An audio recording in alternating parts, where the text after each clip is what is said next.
Olá, bem-vindo. Viva Saúde está hoje no Instituto de Higiene e Medicina Tropical. Damos assim início a uma série de programas a partir desta instituição de ensino e investigação da Universidade Nova de Lisboa, onde teremos a oportunidade de falar sobre temas relevantes para a saúde nos países africanos, com alguns dos mais importantes investigadores e especialistas deste centro. Hoje vamos saber mais sobre doenças intestinais causadas por parasitas, as quais afetam em particular o desenvolvimento, saúde e vida das crianças. Para nos esclarecer sobre este grupo de patologias, as quais se inscrevem no conjunto das doenças negligenciadas, comigo, Olga Matos, professora e especialista em parasitologia do Instituto de Higiene e Medicina Tropical. Muito bem-vinda. Muito obrigado pelo convite que me fizeram para participar neste programa.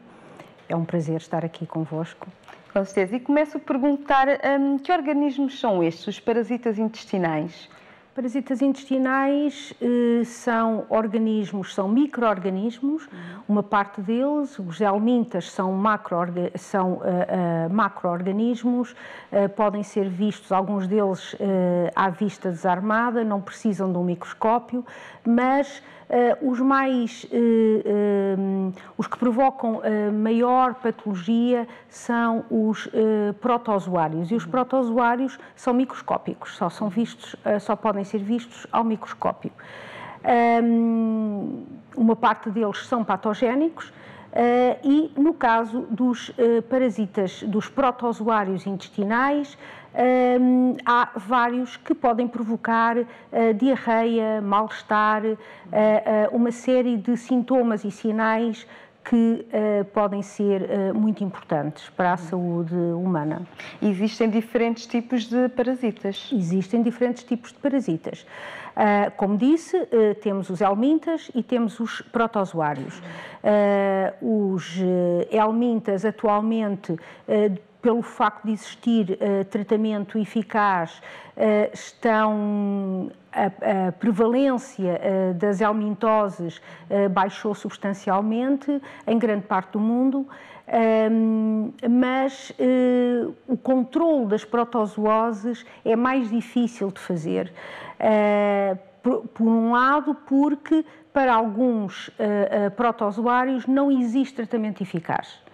Para outros protozoários existe tratamento eficaz, mas não se pode estar a fazer tratamento a uma criança ou um adulto sem termos a certeza de que essa pessoa está infectada e que tem sintomatologia.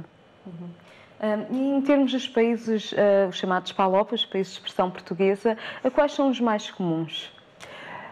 Em todos os países de expressão portuguesa existem parasitoses intestinais. O problema maior põe-se a nível das crianças. Crianças com menos de 5 anos de idade são crianças mais suscetíveis a estas patologias. E porquê é que são mais suscetíveis as crianças? São mais suscetíveis porque o seu sistema imunitário está menos desenvolvido, não está amadurecido. Pelo facto de não estar amadurecido, estas crianças acabam por adquirir estas infecções mais facilmente. Por outro lado, porque, por serem bastante pequenas, fazem a sua vida ao ar livre, em contacto com a terra, em contacto com os animais, e por vezes é daí que adquirem estas parasitoses. Por outro lado, temos o problema destas parasitoses, na maioria delas, serem universais, existirem em todo lado. E, portanto, são difíceis de controlar. E falou em relação à transmissão, que outros vetores há de transmissão destas doenças? Por exemplo, para as parasitoses intestinais, essencialmente para as protozooses, há um elemento muito importante que é a água. A água pode veicular estes micro-organismos e levá-los para distâncias razoáveis e provocar infecção em populações que nem estão muito próximas das regiões onde estes micro-organismos foram libertados nas fezes. Portanto, a água é um elemento muito importante para a dispersão destes micro-organismos. Mas não só a água, os alimentos também. Os alimentos podem estar contaminados por água que estava contaminada e ser um elemento importante. Por exemplo, uma pessoa que coma legumes que estão lavados com água contaminada pode adquirir giardia, pode adquirir criptosporídeo, pode adquirir microsporídeos, pode adquirir entamoeba estolítica, que são protozoários muito importantes que provocam diarreias muito debilitantes. Essencialmente, a água, os alimentos e também os animais. Alguns destes micro-organismos são patogénicos para o homem e para os animais e as espécies e os genótipos que infectam o homem e os animais podem ser semelhantes e, portanto, podem ser transmitidos dos animais para o homem e, teoricamente, do homem para os animais. Exatamente. E do homem para o homem também pode ser. E do homem para o homem, exatamente. E do homem para o homem. Portanto, a maneira de transmissão, a via de transmissão destas parasitoses, ou seja, há várias vias de transmissão destas parasitoses. Não há uma que seja a predominante, ou seja, dependendo das regiões, algumas destas vias são mais predominantes do que outras. No entanto, todas elas acabam por ter bastante importância. E quando falamos em transmissão de pessoas para pessoas, como é que é feita esta transmissão? Por exemplo, no caso da giardia, ou no caso do criptosporídeo, esta transmissão pode ser feita por um contacto direto, pessoa a pessoa. A pessoa infecta-se em fezes que estão contaminadas, fezes de alguém que está infectado. A pessoa não contacta com essas fezes, não lava as mãos devidamente e vai contactar com outra pessoa de uma forma direta. Ou até a própria pessoa pode-se vir a infectar com as suas próprias mãos infectadas. Ou por fezes de humanos, ou por fezes de animais contaminadas. Portanto, essa é uma via possível. Via homem a homem, contacto homem a homem, via fecal-oral, fezes para a boca. E que doenças podem ser causadas por estas infecções? As doenças que podem ser causadas por estes protozoários, por estes parasitas, serão, por exemplo, a giardíase, a criptosporidiose. E as pessoas conhecem estes termos, estas doenças? A criptosporidiose é menos conhecida, mas a giardíase, eu penso que sim. Essencialmente as mães têm alguma noção, já ouviram falar da giardia. Algumas das suas crianças, em algum momento da sua vida, infectaram-se, ou porque beberam água contaminada, ou porque estiveram em contacto com outras crianças da escola, por exemplo, que estavam infectadas e elas próprias se infectaram. As pessoas conhecem-nas por outros nomes, estas infecções? Nomes locais, não sei, não conheço. Portanto, acho que não, acho que existe apenas esta designação, a designação científica. E quais são os principais sinais e sintomas? Diarreia, dores abdominais, febre, estes são os sintomas principais.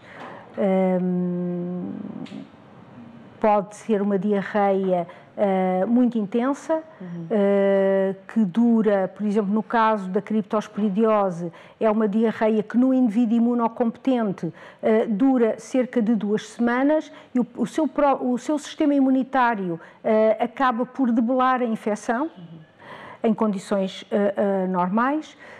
mas no caso de uma criança muito pequena ou no caso de um imunocomprometido, pode acontecer que seja necessário tratamento.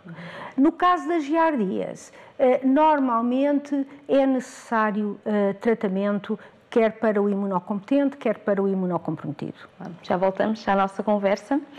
Os parasitas são organismos que nem sempre conseguimos ver a olho nu. Embora minúsculos, estes germes têm capacidade de causar graves prejuízos na saúde e vida das crianças. Vamos saber mais. São tão pequenos que, por vezes, não podem ser vistos a olho nu, mas o seu impacto é enorme.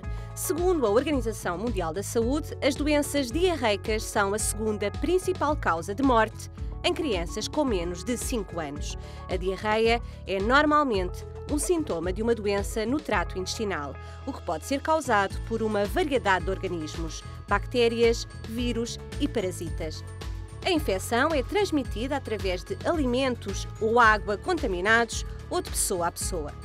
Resultado, por ano, cerca de 760 mil crianças perdem a vida. A prevenção destes episódios passa pelo acesso à água potável, saneamento básico, confecção e conservação dos alimentos de forma segura e lavar bem as mãos com sabão. Pausamos a conversa com a nossa convidada. Há pouco falou sobre as doenças que podem ser mais complicadas em pessoas imunocomprometidas. O que é que isto quer dizer exatamente? Quer dizer que há determinados micro-organismos que, perante um sistema imunitário debilitado, são mais agressivos, podem ser mais agressivos. Ou então, o tipo de tratamento tem que ser diferente. Portanto, aí é isso que define micro-organismos oportunistas. São micro-organismos que normalmente não provocam patologia no imunocompetente ou provocam uma patologia ligeira e, no caso de um imunocomprometido, vão provocar uma patologia muito mais intensa, no caso de diarreias aquosas que duram bastante tempo, que podem evoluir para a cronicidade. E que por vezes o tipo de tratamento tem que ser diferente do tipo de tratamento que é dado ao imunocompetente. E essas pessoas imunocomprometidas, este estado está relacionado com o quê? Portanto, é o sistema que ainda não está desenvolvido, no seu estado de maturação completo? No caso do imunocomprometido, normalmente estão relacionados com o vírus da imunodeficiência humana, por exemplo, outras vias de imunocomprometimento, como, por exemplo, o cancro. Falamos também do VIH, não é? Quando falou do vírus exatamente, da VIH. As pessoas infectadas pelo vírus da imunodeficiência humana, pelo VIH, em determinada fase da sua infecção, se não forem tratadas, se não forem controladas, evoluem para a fase de SIDA, que é a fase terminal. E nessa fase de SIDA vão surgir uma série de infecções oportunistas, que são aquelas em que, como o sistema imunitário está muito debilitado, elas tiram partido disso e acabam por provocar patologias muito mais intensas. E é isso que nós chamamos infecções oportunistas. E nas crianças pode ser mais complicado reconhecer que se trata de uma parasitose? Nas crianças em geral? Sim, sim. Não necessariamente. É preciso fazer o diagnóstico atempadamente. Não é? Uma criança que tenha diarreia durante uns dias, essa diarreia passa e deixa de ter diarreia durante algum tempo, a mãe ou os progenitores devem sempre levar a criança ao médico para fazer uma análise, para ver qual era o micro-organismo que estava a provocar aquela diarreia. Não é normal uma criança ter diarreia. Não é normal uma pessoa ter diarreia. E falou em relação ao diagnóstico e como é que é feito este diagnóstico? O diagnóstico das parasitoses intestinais normalmente é feita ao microscópio. Pela microscopia, normalmente nas fezes. São simples, normalmente, são técnicas simples, são fáceis de fazer e são relativamente baratas. E são normalmente as técnicas que são utilizadas nos laboratórios. Muitas vezes o que acontece é que os laboratórios dos hospitais, principalmente em países em desenvolvimento, não fazem essas técnicas com assiduidade. Mas por falta de recursos? Algumas vezes, com certeza, por faltas de recursos, mas outras vezes porque acham que não há necessidade de fazer.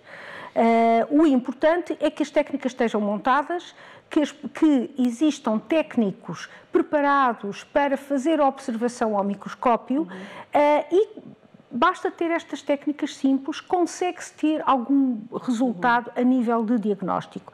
É evidente que em situações de imunocomprometimento, as cargas destes parasitas são muito mais baixas nas fezes.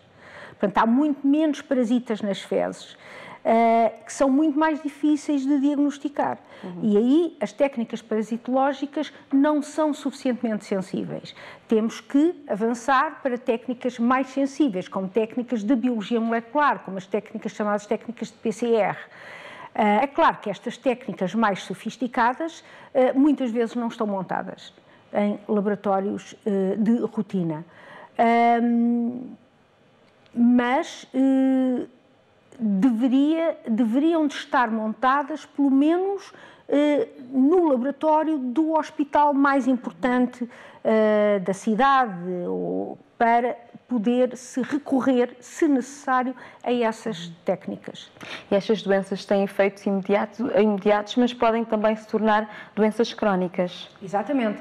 Estas doenças têm efeitos imediatos, que é a diarreia, a perda de líquidos, a perda de eletrólitos, que debilita as pessoas, principalmente se forem crianças, mas se não forem tratadas, podem evoluir e normalmente evoluem para a cronicidade e a pessoa vai deixar de ter sintomas, mas vai continuar a manter estes micro-organismos nas suas fezes e a libertá-los nas fezes. Portanto, estas pessoas vão ser portadores assintomáticos e vão ser uma fonte de infecção para outras pessoas.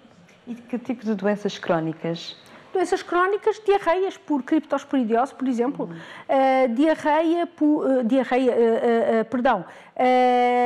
criptosporidiose crónica, giardíase crónica, microsporidiose. Os microsporídeos atualmente são considerados fungos, até há muito pouco tempo eram considerados protozoários, mas atualmente são considerados fungos, porque geneticamente estão mais próximos dos fungos, mas também são muitas vezes tratados como parasitas. E são também micro-organismos muito negligenciados, porque são muito pequenos e muitas vezes não são diagnosticados. As pessoas, normalmente, às vezes até alguns médicos nem conhecem, nem sabem que existem estes micro-organismos, são realmente muito importantes.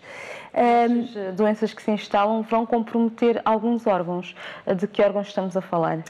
Estas doenças que se instalam, como doenças crónicas, vão comprometer, por exemplo, no caso das crianças, essencialmente no caso das crianças, vão comprometer o crescimento da criança, o desenvolvimento físico e cognitivo da criança. Porque se uma criança tem uma giardíase crónica ou uma criptosporidiose crónica, vai ter dificuldade na absorção dos seus alimentos, porque vai ter diarreias, vai ter fases de diarreia e fases sem diarreia, e vai, durante a fase de diarreia, estas crianças vão ter uma alimentação deficiente. E isso vai levar realmente a uma alteração, vai levar a uma diminuição do seu peso e também a problemas cognitivos. Crianças que vão ter problemas na escola, por exemplo, não vão aprender, não vão ter facilidade em aprender, a sua atenção vai estar diminuída, porque têm alterações na sua alimentação. Exato, com certeza. Como é hábito no Viva Saúde, respondemos às dúvidas e questões dos nossos espectadores que nos seguem também no Facebook. Para participar, tome nota do endereço em rodapé e adira à nossa página. Depois é simples, basta escrever-nos uma mensagem. Foi o que fez a Regina Abreu, que partilhou connosco a seguinte dúvida. O meu filho tem 5 anos e há um mês teve diarreia durante 2 semanas. Agora a diarreia voltou. O que devo fazer? O que deve fazer esta mãe? Essa mãe deve levar a criança imediatamente ao médico. O médico tem que observar a criança, naturalmente, e deve mandar fazer análises para pesquisa de protozoários, de helmintas, de bactérias, de vírus, de fungos. Tudo tem que ser pesquisado, porque não existem só protozoários ou helmintas a provocar diarreia. Há bactérias, há vírus, há fungos que podem provocar também diarreia. Portanto, é necessário nós sabermos que micro-organismo é que está a provocar aquela patologia.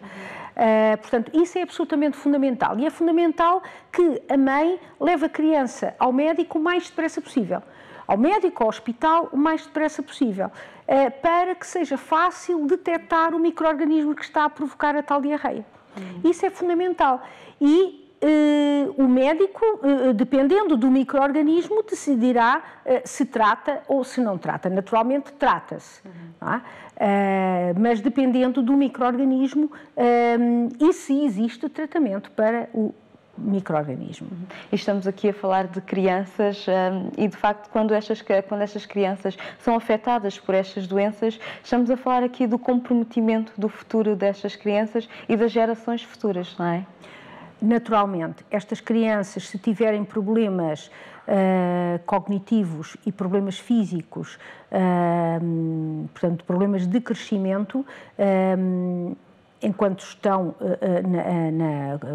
são muito pequenas, vão com certeza ter problemas mais tarde enquanto adultos. Vão ser pessoas com menos condições para aprender e vão ser pessoas normalmente mais debilitadas fisicamente. E por isso é que é muito importante nos países em desenvolvimento fazer-se o diagnóstico atempado destas parasitoses, das parasitoses intestinais e fazer o tratamento o mais rapidamente possível. Isso porque é absolutamente o erário público acaba por ser também mais dispendioso quando estas crianças não são tratadas atempadamente, não é? Exatamente, porque estas crianças vão crescer, vão estar mais debilitadas e não vão fazer a sua vida normal, vida de trabalho, por exemplo. Portanto, não vão ser sempre pessoas com problemas que poderiam ter sido evitados se atempadamente tivessem sido tratados. E não irão contribuir para a sociedade, com certeza, como poderiam contribuir, como seria o desejável. Naturalmente. Portanto, é fundamental que as parasitoses intestinais sejam diagnosticadas atempadamente, sejam tratadas atempadamente e que os governos dos países que estão em desenvolvimento deem a devida atenção a estas patologias, porque são muito importantes para o desenvolvimento, principalmente quando falamos em crianças pequenas. Exatamente. E aqui o Instituto de Higiene e Medicina Tropical tem feito investigação nesta área? Sim, nós temos... Há alguns colegas meus que têm feito investigação nessa área, eu própria. Tivemos um estudo, por exemplo, em Cabo Verde, perdão. Tivemos um estudo há uns anos em Cabo Verde, tivemos um outro em São Tomé e Príncipe, em crianças, em idade escolar e crianças em meio hospitalar. Atualmente temos um estudo que decorreu em Cabo Verde, em que estudámos crianças de uma escola, todas as crianças de uma escola foram estudadas para parasitoses intestinais, os respectivos professores e os funcionários da escola também, e um outro estudo em que nós estudamos crianças em meio hospitalar, crianças que são seguidas no hospital, quer na consulta externa, quer no internamento, e em que fizemos